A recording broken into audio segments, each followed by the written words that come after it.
Welcome back to Morning Joe. Residents of war-torn Sudan are facing an escalating hunger crisis. And of course, that's been only made worse by the gutting of USAID. Our next guest reported from the country in crisis, writing in a new cover story for The Atlantic, quote, "Statistics are sometimes used to express the scale of destruction in Sudan. About 14 million people have been displaced by years of fighting, more than in Ukraine and Gaza combined. At least 150,000 people have died in the conflict. Half the population, nearly 25 million people, are expected to go hungry this year. But no statistics can express the sense of pointlessness, of meaninglessness that this war has left behind alongside the physical destruction. The end of the liberal world order is a phrase that gets thrown around a lot in conference rooms and university lecture halls in places like Washington and Brussels. But this theoretical idea has become reality. The liberal world order has already ended in Sudan, and there is not anything to replace it. With us now, the author of that piece, staff writer at The Atlantic, Anne Applebaum, along with Pulitzer Prize-winning photojournalist Lindsay Addario, who captured the images in the article. Anne, the senselessness of this civil war in Sudan, the endlessness of this, it's just astounding. I was talking earlier about how things were back, 25 years ago while I was still in Washington. Sudan was an issue I focused on because 2 million people had already been killed in that civil war 25 years ago. And here we are a quarter century later, and it's just as devastating. It may even be worse. Talk about what you saw. Well, there have been different phases. The situation did improve. There was a brief period in Sudan where there was a civilian government and a very idealistic it was a kind of democracy movement, a movement for open society that had a lot of traction in Sudan. We actually met a lot of the people who had been part of that while we were there. Many of them are now working in aid organizations that they've built themselves. But what you see now, I think, is you have a kind of vacuum. You have a war between, there's two main protagonists, but there's some others fighting too. But what makes the war worse is the number of outside powers who now have an interest in intervening. The Saudis are there, the Emiratis are there in a very big way. The Turks, the Egyptians, the Russians, the Ukrainians. Ukrainians are actually there just to mostly look for Russians, but Iranians are there.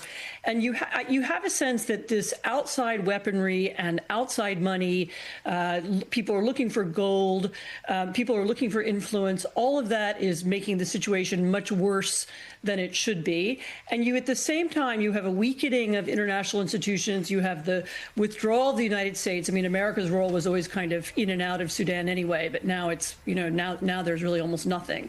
And people there would ask us, can anyone come? Will anyone do anything? Is anyone interested in us anymore? And people there feel very much that they've been left to become a kind of, a proxy war for other places. And it's a kind of end game. We've seen the deterioration of institutions and systems and norms and laws in lots of other parts of the world.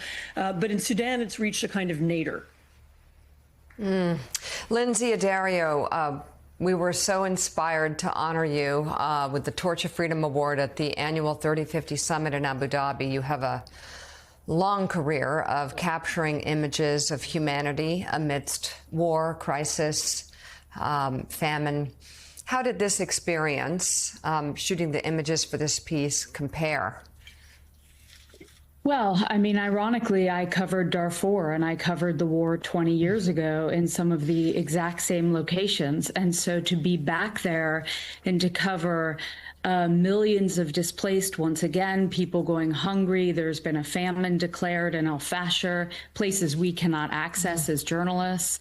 It's pretty devastating to see civilians once again paying the price, being injured in mortar attacks, being injured in airstrikes.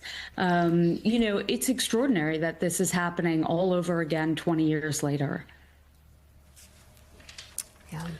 So, Anne Applebaum, if you look at foreign aid from the United States, and this is one place to look at it, but you could make the case hotspots around the world. What is the impact of the United States and in some ways of the West pulling back from being the leader, as you say, of that liberal world order? So it's interesting. I was there in February and March, which was really just the beginning, when people were just beginning to feel what the cut of in USAID would do. And I think people were initially expecting that it wouldn't matter that much because the U.S. government was saying, no, we're going to continue humanitarian aid in places like Sudan. But actually, what people were already seeing, the U.S. was giving something like 40% of the world's humanitarian aid, but was also the main source of logistics, of statistics, of record keeping. And as those things were already beginning to disappear, remember Elon Musk destroyed USAID overnight, people would suddenly discover their trucking company didn't work anymore, or they didn't have access to the website that they'd been using to get information. And you could feel people, almost everybody we met was talking about the ways in which the aid system was already starting not to work. And there were a few really upsetting concrete examples. We were in a children's hospital in Omdurman outside of Khartoum, and I talked to a young doctor who was in charge of malnourished children. And I saw some of the children, and these are very tiny, very weak children. Their mothers are very weak as well. There's a way you can save them, and you need to give them a special nutritional supplement. And this doctor, young doctor, very well-educated, very good English, was saying to me, he'd heard, of course, that U.S. Americans were thinking of cutting aid, and he was, he heard that it was because of waste, and he was trying to explain to me, look, we don't waste it, we use it. I'm very careful how I use it. We have some in the storeroom, and we bring it out carefully. And I thought, I was ashamed that somebody should feel they had to say that to me, that, we're not wasting the aid. I mean, of course they're not wasting it. I mean, they're desperate for it. And the other example was we saw a lot of these mutual aid groups. They're called the emergency response rooms, these are ordinary Sudanese people, many of whom were activists in the past who build soup kitchens, and they feed people, again, very simple food. We're talking about bean soup once a day.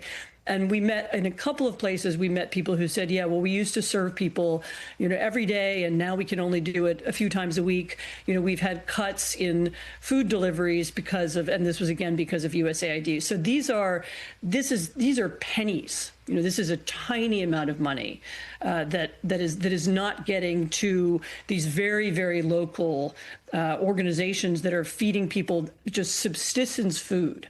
So the idea that USAID was some kind of grotesque, wasteful project and that it wasn't helping anybody, I mean, this was just wrong. And in Sudan, you see it and feel it in a very graphic and upsetting way.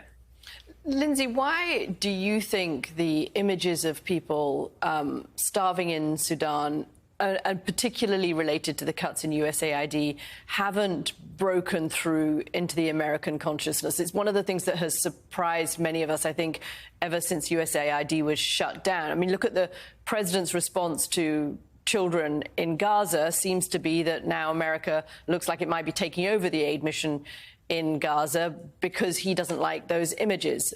I had thought when USAID was shut down that a lot of Americans would see the pictures of children not getting USAID food or of children starving and they would respond. But they don't seem to, and I think it's because the images haven't come through. Why do some images from some war zones cut through and some don't? Well, I think the easy answer is the access. I think journalists, much like in Gaza, have not had easy access to many of the places where there is famine. No journalists have been able to get into El Fasher, one of the places that was officially declared a famine in Darfur. Access across Sudan has been extremely difficult. In order to do this story, it took us months and months of logistics and arranging permits. And, most journalists don't have the resources to be able to spend months just trying to access a place. So I think the images, A, are not easy to get, and B, are just not out there. We don't see them. And so in order for there to be a movement, people have to see images repeatedly. They have to see strong images, and they're just not easy to access in a place like Sudan. Staff writer for The Atlantic, Anne Applebaum, thank you so much. Her new cover story is available online now, and her book, Autocracy, Inc., will be released in paperback on August 26th. We'll have Anne back to talk about that. And Pulitzer Prize-winning photojournalist Lindsay Addario, thank you as well. Thank you both for this piece, for your work on this.